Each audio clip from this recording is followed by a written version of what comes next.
وبمناسبه بقى اكبر قلعه رياضيه في مصر، انا رسالتي وجها لوجه اهو للكابتن حسين لبيب رئيس نادي الزمالك حتى لو زعل. كابتن حسين لبيب، النادي الاهلي هو احسن نادي في افريقيا اخر السنين اللي فاتت دي. النادي الاهلي هو اكتر نادي حصل على بطولات في القاره السمراء. النادي الاهلي هو اكتر نادي او النادي الوحيد اللي وصل اكتر من مره لكاس العالم للانديه.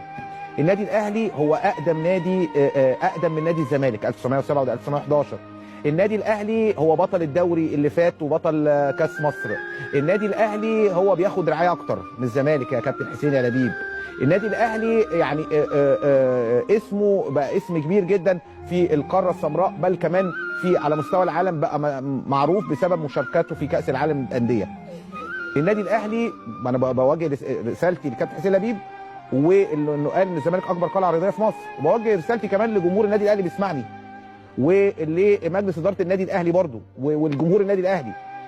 فالنادي الاهلي اهو، انا بقول لكم النادي الاهلي حاليا هو اعظم فريق في قاره افريقيا من حيث البطولات، من حيث الانجازات، من حيث المشاركات في كاس العالم للانديه.